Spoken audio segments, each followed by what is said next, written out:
우리 다 함께 한 목소리로 읽겠습니다. 시작.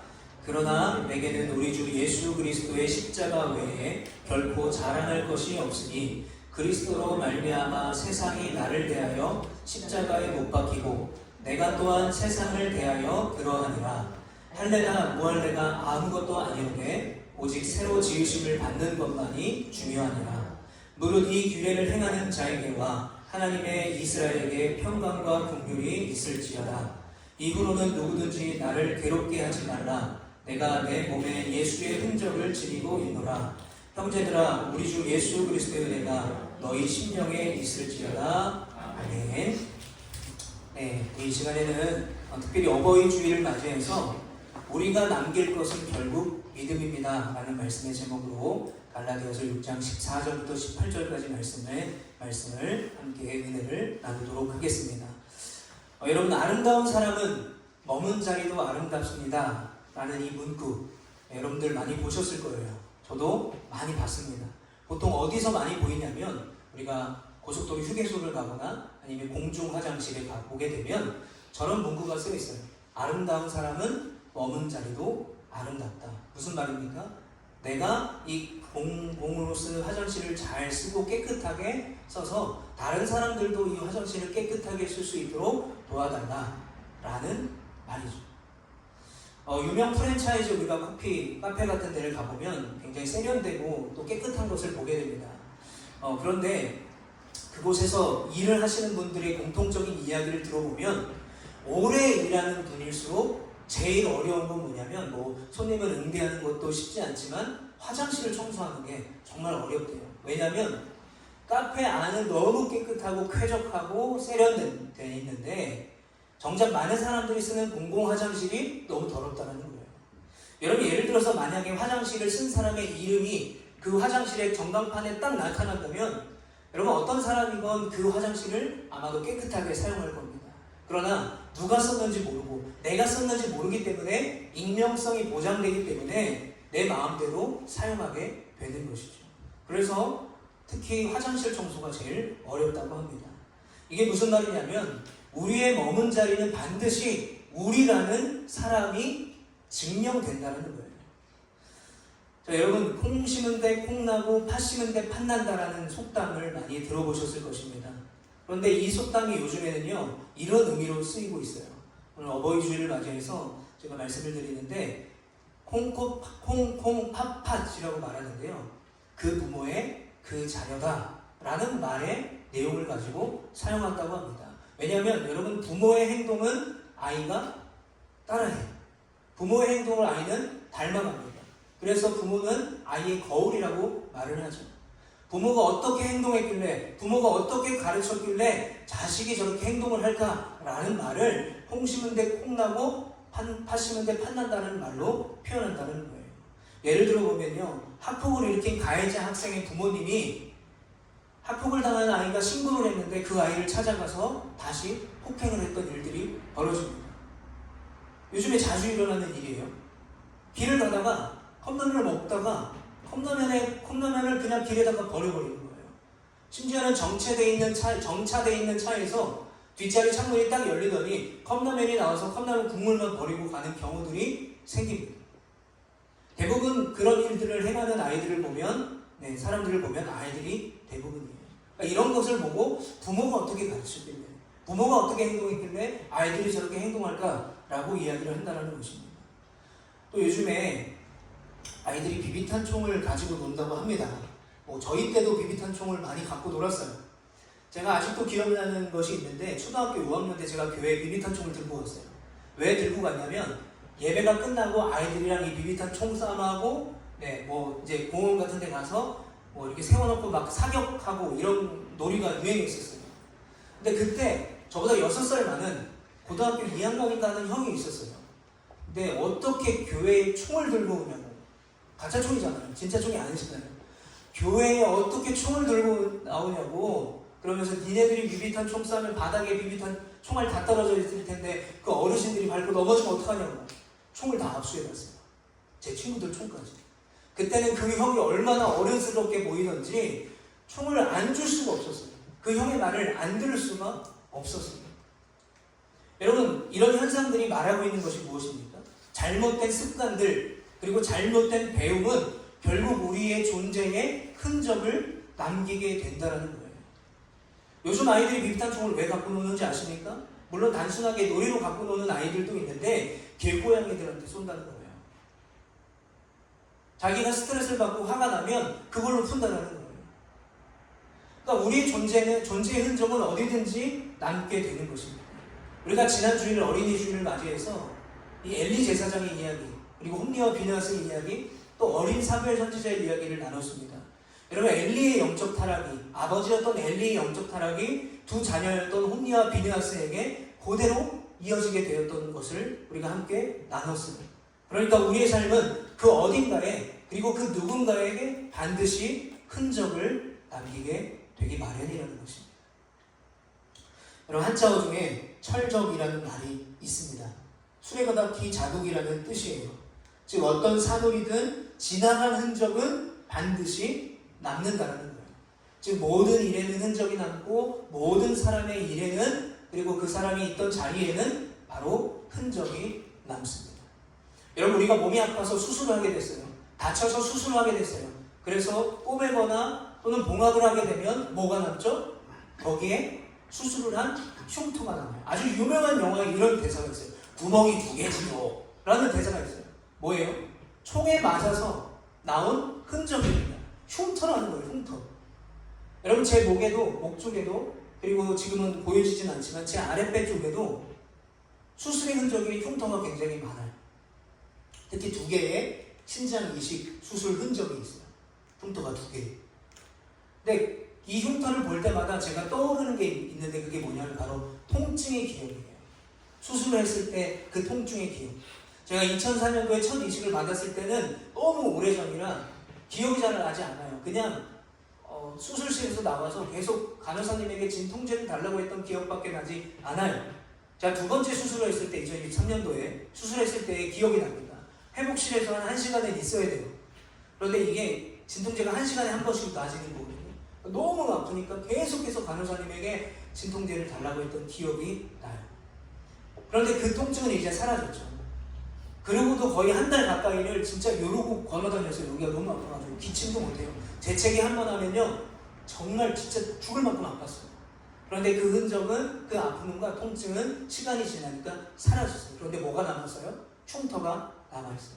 그래서 제가 그 흔적, 그 흉터를 보면서 이런 생각을 합니다. 아, 그때는 이렇게 아팠는데, 그때는 내 심장이 이렇게 안 좋아서 수술을 받을 수밖에 없었는데, 아, 지금은 하나님의 은혜로 내가 회복되었구나. 우리 아내의 헌신으로 내가 이식을 받고 이런 새로운 인생을 살게 되었구나. 참 감사하게 되는 것 같아요. 여러분, 오늘 본문에도요, 자신의 어떤 흔적을 보면서 그 은혜를 생각했던 한 사람이 있습니다. 바로 바울이에요. 17절 말씀에 보면 이렇게 말합니다. 이후로는 누구든지 괴롭게 하지 말라. 내가 내 몸에 예수의 흔적을 지니고 있노라. 지금 바울은요, 자신에게 있는 예수의 흔적을 보면서 그 은혜를 생각하고 있는 거예요. 그런데 여러분, 바울이 내 몸에 예수님의 흔적이 있다라고 말하기까지 우리가 알듯이 얼마나 많은 고통과 핍박과 박해가 있었습니까? 추위에 고생하고, 더위에 고생하고, 매 맞고, 돌에 맞고, 거의 죽을 뻔하고, 배를 타다가 난파당하고, 조난당하고 했던 일들이 바울의 인생에 비일비재했다는 거예요. 그런데 그 과정으로서의 결과가 뭘로 나타났냐? 바로 예수의 흔적으로 바울에게 나타났다는 거예요. 자, 그래서 14절 말씀에 이렇게 말하고 있어요. 우리 함께 14절 말씀 읽어보겠습니다. 시작. 그러나 내게는 우리 주 예수 그리스도의 십자가 외에 결코 자랑할 것이 없으니 그리스도로 말미암아 세상이 나를 대하여 십자가에 못 박히고 내가 또한 세상을 대하여 그러하니라. 아멘. 바울이 자신에게 예수의 흔적이 있다라고 자랑하면서 뭐라고 말합니까? 나는 예수님의 십자가 외에는 결코 자랑할 것이 없다라는 거예요. 그러면 왜 이 사도 바울이 갈라디아 교회 성도들에게 편지를 쓰고 있는 이 편지에서 이 자랑을 하고 있을까요? 여러분, 그 당시 이 갈라디아 교회는요, 이 교회를 어지럽게 하는 사람들이 있었어요. 교회에 분열을 일으키고 분란을 일으키게 만드는 사람들이 있었다는 거예요. 바로 그 사람들은요, 유대주의자들이었어요. 유대주의자들. 자, 이 사람들은 어떤 사람이냐면요, 예수님의 십자가를 부정합니다. 그래서 고린도 교회 성도들이 예수님의 십자가를 믿으면 그것을 잘못된 믿음이라고 헷갈리게 만들어요.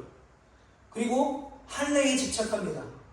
그리고 기독교인들의 몸에 유대인들의 흔적이었던 그 할례를 남겨서 내가 유대주의자들, 내가 하나님께 인정받는 사람이 되기를 원했던 거짓 교사들과 복음의 대적자들이 바로 이 갈라디아 교회 안에 있었다는 거예요. 그래서 믿음 생활을 잘하던 이 갈라디아 교회 성도들이 그 사람들 때문에 믿음이 무너지고 또 유혹에 빠져서 살아가게 되었다는 거예요. 그래서 사도 바울은 이 갈라디아 교회 성도들에게 이렇게 십자가 외에 자랑할 것이 없다라고 말하는 것입니다. 그 말은 또 어떤 의미를 가지고 있냐면, 내가 자랑하는 이 십자가는 그 거짓 교사들이, 유대주의자들이 자랑하는 것과 질적으로 다르다라는 거예요. 구별되었다라는 것을 강조하고 있는 것입니다. 그리고 더 나아가서 갈라디아 교회 성도들에게 너희들이 가져야 될 자랑이 어떤 것인지를 분명하게 말씀해주고 있는 거예요. 그리고 거짓 선지자들, 그리고 그 유대주의자들의 현혹에 넘어가지 말아라. 오직 너희는 십자가만 자랑하라 라고 말씀하고 있는 것입니다. 여러분, 예수 그리스도의 십자가로 말미암아 바울의 인생은 완전히 바뀌었어요. 더 이상 하나님의 의를 방해하는 이 세상의 것들에는 관심이 없어졌어요. 그래서 바울의 고백은 내가 자랑할 수 있는 것은 이제 십자가밖에 없다라고 말하는 거예요. 자, 그래서 빌립보서 3장 7절부터 9절 말씀에 보면 이렇게 말하고 있습니다. 그러나 무엇이든지 내게 유익하던 것을 내가 그리스도를 위하여 다 해로 여길 뿐더러 또한 모든 것을 해로 여김은 내 주 그리스도 예수를 아는 지식이 가장 고상하기 때문이라. 내가 그를 위하여 모든 것을 잃어버리고 배설물로 여기면 그리스도를 얻고 그 안에서 발견되려 함이니 내가 가진 의는 율법에서 나는 것이 아니오 오직 그리스도를 믿음으로 말미암은 것이니 곧 믿음으로 하나님께로부터 난 의라 라고 고백하고 있는 것입니다. 뭐라고 고백하고 있어요? 내 주 그리스도 예수를 아는 지식이 가장 고상하다는 거예요. 그래서 내가 십자가만 자랑할 수밖에 없다. 그리고 고린도전서 2장 2절에 보면 내가 너희 중에서 예수 그리스도와 그가 십자가에 못 박힌 것 외에는 아무것도 알지 아니하기로 작정하였다는 거예요. 바울은 많이 알던 사람이었어요. 헬라와 히브리어에 능통하던 사람이었습니다. 로마의 시민권을 갖고 있었던 사람이었어요. 그런데 그가 예수를 만나고 나서 뭐라고 말합니까? 예수님이 십자가에 못 박혀서 나를 구원해 주신 그 은혜 외에는 아무것도 내가 알지 아니하기로 작정했다는 거예요.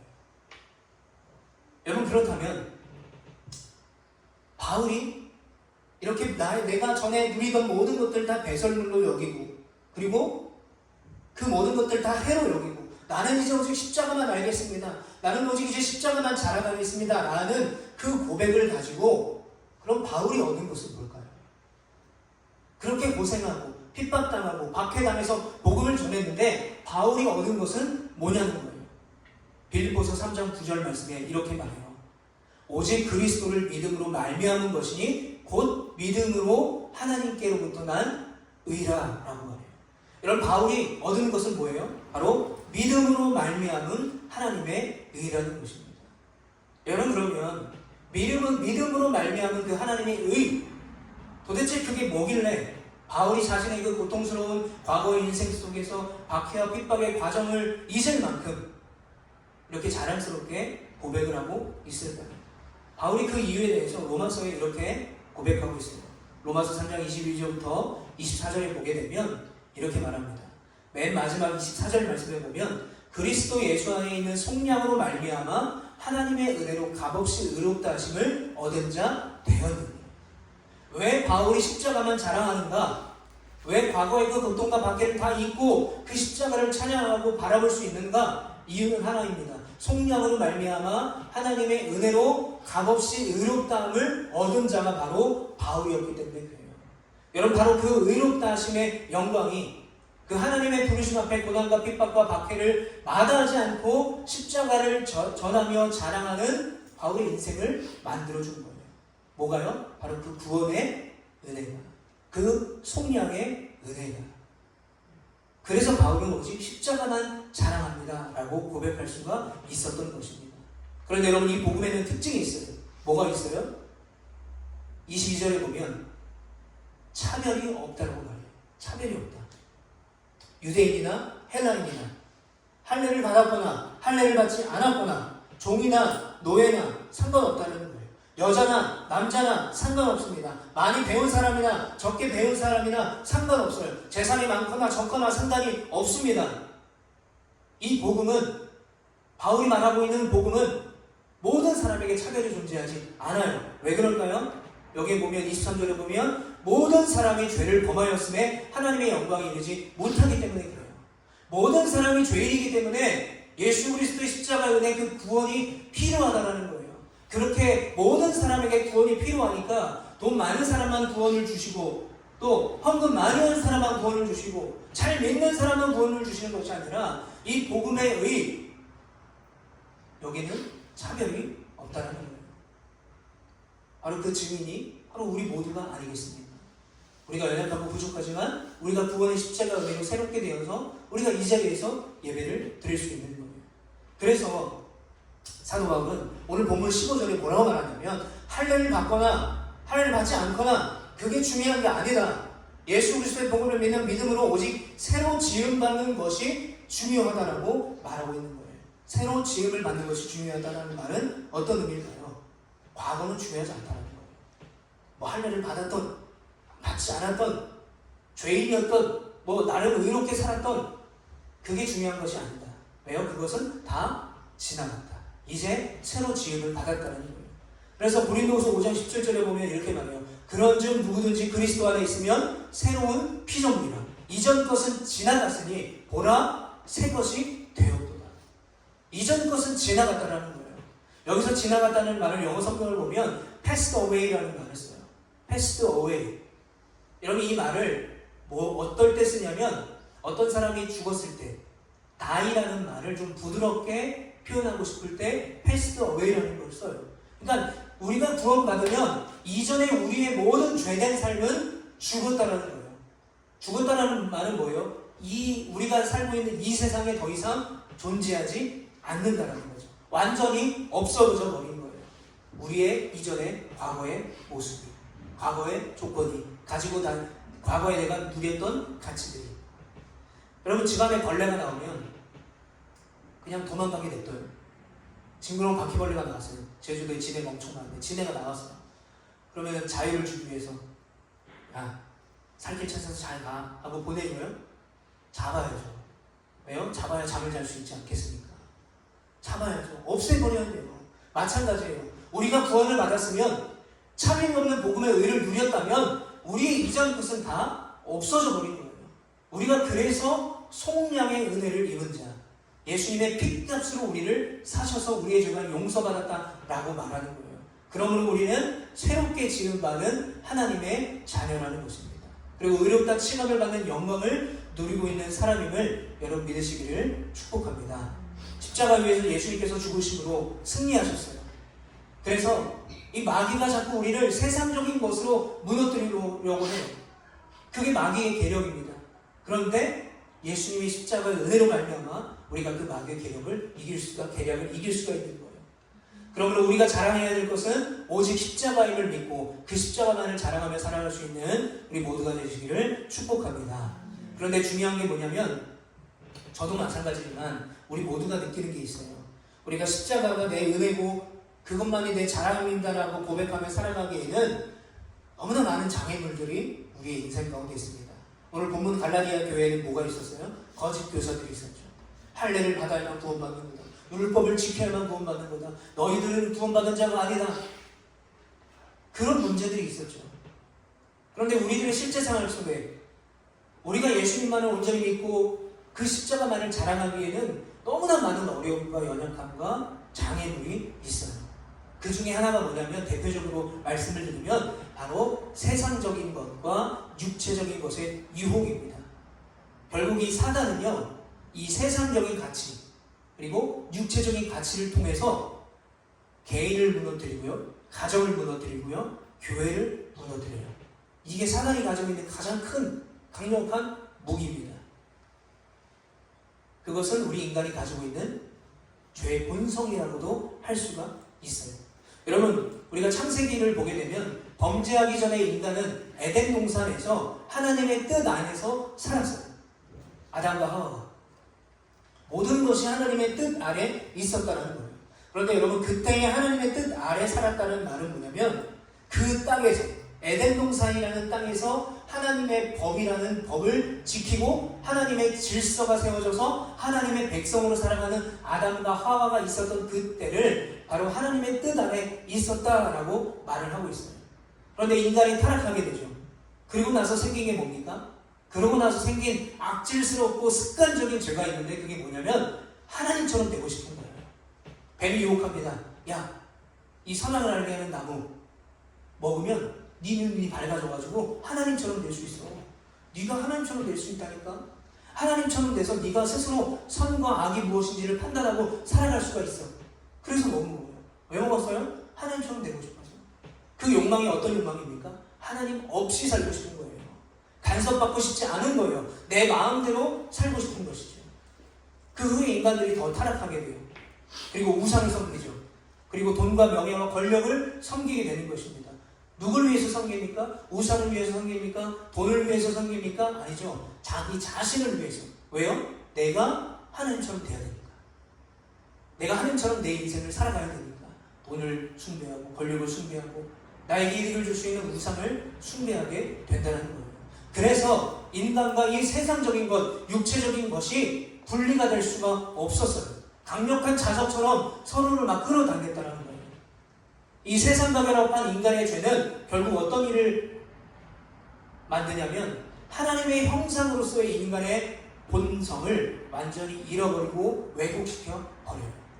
그래서 인간은 죄를 지은 이후에 하나님의 은혜장에서 쫓겨나게 되었던 것이죠. 그러니까 우리가 지금 살아가고 있는 이 세상에 우리에게 다 이런 유혹이 있다는 거예요. 이 유혹에 우리가 노출되어 있어요.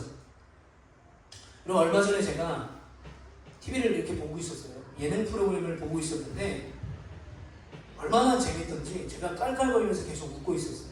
그래서 저희 아내가 뭐가 그렇게 재밌냐고, 뭐가 그렇게 웃기냐고, 뭐가 그렇게 행복하냐고 그러는 거예요. 근데 제가 그 예능 프로그램을 막 웃으면서 계속 보면서 행복하게 막 보면서 이런 생각이 들었어요. 무슨 생각이 들었냐면 내가 원래 이렇게 잘 웃던 사람인가? 라는 생각이 들었어요. 왜냐면 제가 20대 때 알바를 했을 때 일하던 카페가 있었습니다. 거기서 잘렸어요. 왜 잘렸냐면 사장님이 너는 웃지도 않고 손님이 와도 웃지도 않고 그래서 손님이 보기에 인상이 너무 차갑고 무서워. 그래서 잘렸던 기억이 있어요. 저는 잘 웃지 않았던 사람이었던 것 같아요. 뭐 제 인생에 뭐 병이 있었고 질병이 있었기 때문에 여러 가지 인생의 무게가 있었기 때문에 아마 그랬을지도 모르겠지만 요즘 너무 잘 웃고 행복하게 웃고 있는 모습을 보면서 이런 생각이 들어요. 아, 내가 요즘 행복하구나. 내가 목회하는 게 정말 행복하구나. 우리 성도님들이 계시고 또 우리 함께 예배드릴 수 있는 믿음의 동역자들이 있고 또 우리 하나님께서 도와주시고 인도하셔서 이 제주 로하교회를 개척하게 하셔서 아, 내가 정말 행복하구나 라는 생각을 하면서 참 감사하게 돼요. 자, 그런데 어느 날 제가 한 개그맨 관찰 프로그램을 봤어요. 이 개그맨은 어떤 사람이냐면 무명 시절을 오래 겪었어요. 그런데 유튜브에서 흔히 말해서 대박이 나서 그래서 완전히 떠버린 개그맨입니다. 머리가 긴 개그맨인데 근데 제가 어떤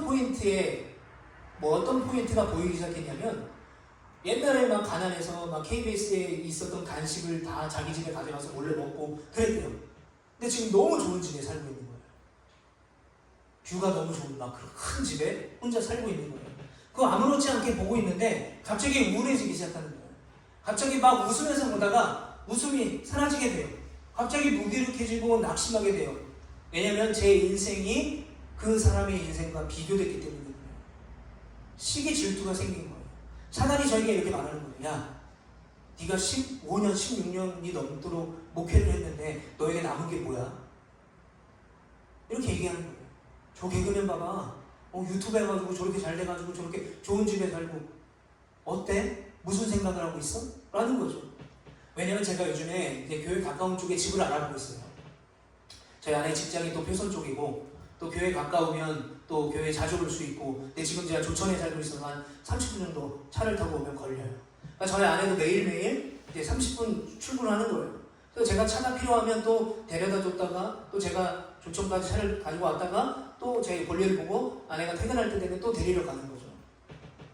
그래서 이왕이면 교회 가까운 곳에 집이 있고 또 아내가 일하는 직장에 가까운 곳에 집이 있었으면 좋겠다고 해서 많이 알아봤어요. 그런데 뭐 여기 아이비 교육이다 뭐 여러 가지 해가지고 집값이 너무 비싼 거예요. 그러니까 집을 살 수 있는 상황과 여건이 되지 않아요. 그러다 보니까 그 개그맨의 관찰 프로그램을 보는데 괜히 힘이 빠지는 거예요. 제 상황과 제 신세가 막 초라해 보기 시작하는 거죠. 이게 사단이 원하는 계략이에요. 야, 초라하지? 야, 마음이 상하지? 야, 질투나지? 쟤는 저런 집에 살아. 근데 너는 사는 집을 봐봐. 벌레 나오고 막 좁고 거기서 살잖아. 거기까지 30분이나 걸려. 그런데 그때 갑자기 제 왼쪽에서 천사가 이렇게 고백하는 거예요. 야, 네가 SNS에 예전에 썼던 글을 한번 생각해봐. 제가 뭐라고 썼냐면 이렇게 썼어요. 내가 사는 집이 불편하고 좁고 덥고 추워도 그 누군가를 행복하게 해줄 수 있다면 참 감사한 인생이 아니겠는가 라고 써는 거예요.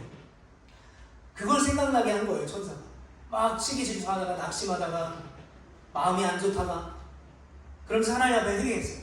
하나님, 회개합니다. 제가 잠깐이라도 이 사단의 계략에 넘어간 것을 회개합니다. 내가 이런 상황이어도 내가 주님을 바라보겠습니다. 제가 왜 이야기를 드리냐면 여러분, 목사건 뭐 성도님이건 상관없이 여러분, 우리는 다 참 연약한 거예요. 어떨 때는 간사하다고 여겨질 때가 있어요. 하나님 막 주실 때는 막 감사하다고 하고 없을 때는 막 불평하고 원망하고 참 흠이 많죠. 그런데 이렇게 흠이 많고 나약하고 연약하고 부족하기 때문에 우리에게 필요한 한 분이 계세요. 바로 예수 그리스도예요. 우리에게는 예수 그리스도가 필요합니다.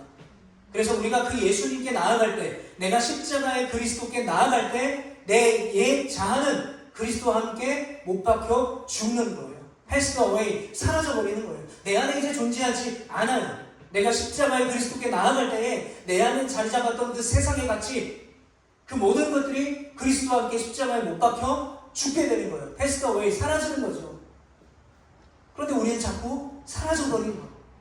사라져버린 가치, 잡을 수 없는 허황된 가치들을 붙잡으려고 하나님보다 더 열중하는 것이 너무나 많다는 것입니다. 그런데 중요한 게 뭔지 아십니까? 내가 그렇게 그 하나님의 다른 것에 열중하던 그때에, 여전히 나약하고 여전히 간사하던 그때에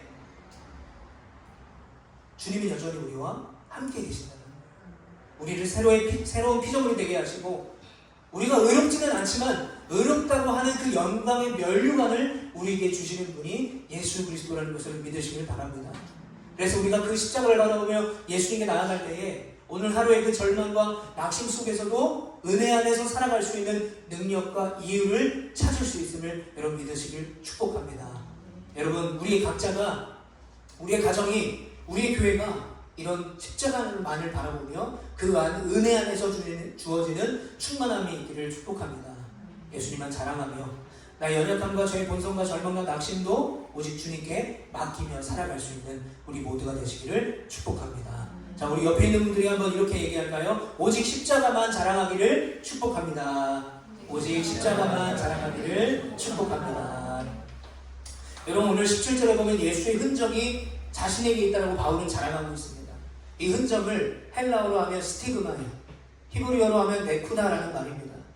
이 말이 어떤 의미를 가지고 있냐면 상처받은 피부가 치유되면서 자연스럽게 피부에 남게 되는 자국을 뜻해요. 흉터라고도 할 수가 있죠. 그리고 그 당시, 이 바울이 살던 그 당시에 노예들의 몸에 주인이 찍은 문양이 있어요. 우리나라로 따지면 추노 같은 드라마 보면 낙인이 찍히잖아요. 이마 같은데 이렇게 노비라는 그런 의미입니다. 그런 흔적을 말하는 거예요. 그러니까 그게 어떤 의미든지 바울은요, 자신에게 있는 흔적을, 내가 바울이 뭐 하나님의 종이 되든 또는 뭐 여러 가지 뭐 복음을 전하다가 입은 고난과 뭐 흉터, 그 어려움의 흉터라고 할지라도 그것을 자랑스럽게 여겨요. 자랑스럽게 여긴다라는 또 다른 말은 뭐냐면 자신이 십자가에 죽었다라는 것. 이제 내 예전에 바라봤던 가치는 사라졌다라고 고백하는 것입니다. 과거에 나는 없고 오직 예수 그리스도의 사도로서의 바울만 있다라는 것을, 예수의 흔적을 지니고 있다는 말로 고백하고 있는 것입니다. 여러분, 이제 말씀을 정리하고자 합니다. 성지순례를 가보시면 예루살렘에 가면 십자가의 길이라는 게 있어요. 예수님께서 십자가를 메고 골고다 언덕길에 올라갔던 그 길이에요. 비아 돌로로사라고 부르는 그 길이 있는데, 지금은 뭐 관광객들이 너무 많으니까 그 십자가 길이 다 장사하는 사람들이 진청했어요. 근데 거기에 보면 제5초소라는 곳이 있습니다. 5번째 장소가 있는데, 어떤 장소냐면 구레네 사람 시몬이 예수님을 도와서 십자가를 지고 올라갔던 장소예요. 그러니까 이미 이제 예수님이 십자가를 지고 못 박힐 그 시간이 얼마 남지 않은 장소였죠. 그런데 그 장소에 뭐가 있냐면, 여기에 보시면 예수님께서 십자가를 지고 가시다가 짚었던 예수님의 손바닥에 흔적이 남아있는 장소가 있어요. 저도 거기에 가봤었는데, 제가 저때 어떤 상황이냐면 사해에서 열심히 수영하고 몸이 막 뜨잖아요. 너무 신기해서 수영하고 여리고에 들어갔다가, 여리고 하면 생각나는 성경인물이 뭐죠? 내가 오늘 예수님 저녁을 삭개요. 삭개요죠, 삭개요. 네, 삭개요. 그러니까 제가 여리고를 들어가자마자 열이 나고 막 아프기 시작했어요. 그때 요로 감염에 걸려가지고 제가 저기 현지의 응급실에 막 가기도 했었어요. 근데 이제 제가 마지막에 통곡의 꼭 봐야지 하고 갔던 거예요. 얼굴이 딱 봐도 아파 보이잖아요. 그래서 어떻게든 하나님 치유해 주세요라고 해서 예수님의 손바닥 흔적에 손을 대고 사진을 찍었어요. 근데 저 이상 더 이상 가지 못했어요. 너무 아파가지고 통곡회복도 가지 못했었어요. 여러분, 제가 왜 이 사진을 보여주냐면, 여러분의 몸에, 여러분의 마음에, 여러분의 영혼에 여러분의 예수님의 흔적이 있으십니까? 그렇다면 여러분에게는 어떤 예수님의 흔적이 있으십니까? 또는 내가 믿음으로 살아내기 위해서 고군분투하며 생겼던 어떤 믿음의 흔적들이 여러분 가운데 있으십니까? 여러분, 사도 바울은요, 자신이 예수 그리스도의 종으로, 그리고 복음의 빚진 자로, 내가 그 하나님의 의를 받은 자로 그렇게 살아가면서 고린도 교회 성도들에게 이렇게 말하고 있습니다. 고린도전서 7장 23절 보면, 너희는 값으로 사신 것이니 사람들의 종이 되지 말라는 거예요. 그리스도의 종으로 오직 십자가만 자랑하며 살라는 것입니다. 여러분, 우리의 인생에서 우리가 남길 수 있는 것은 여러 가지가 있죠. 뭐 이름도 남길 수 있고, 재산을 남길 수도 있고, 주식을 남길 수도 있고, 명예를 남길 수도 있죠. 그러나 여러분, 우리 믿는 자가 남겨야 될 것은 결국 믿음이라는 것을 여러분 기억하시길 바랍니다. 그러나 우리가 그 믿음이라는 우리 인생의 유산을 남기기 위해서, 또 예수님의 흔적을 남기기 위해서는 때로 어긋날 수가 있어요. 때로 손해볼 때가 있습니다. 그리고 예수를 믿는다는 것으로 고난과 핍박을 당할 때가 있어요. 그러나 우리가 그럼에도 불구하고 그 예수님의 십자가를 자랑하며 바라보며 살아갈 때에 결국 우리에게 남는 것은 은혜로 살아갔던 믿음의 흔적임을 여러분 기억하시길 바랍니다. 그래서 오직 십자가의 은혜를 자랑하며 나의 자녀에게 많은 것을 남겨줄 수 있죠. 그러나 내 자녀에게 남겨줄 수 있는 것, 내가 믿음으로 살아가는 것, 내가 믿음으로 주님의 십자가만 자랑하는 것, 그 믿음의 유산을 남겨줄 수 있는 여러분들의 가정이 되시기를 축복합니다. 그리고 그 은혜를 우리 이웃들에게 나눠줄 수 있는 우리 모두가 되길 바라요. 그래서 세상 가운데 전하고 또 베풀 수 있는 우리 제주로아교회와 또 이곳에 모인 모든 성도님들의 가정, 오직 믿음만을 남기고 십자가만을 자랑하면서 그 영광 가운데 거할 수 있는 우리 모두가 되시기를 간절히 축복합니다. 우리 이 시간에 들은 말씀을 기억하면서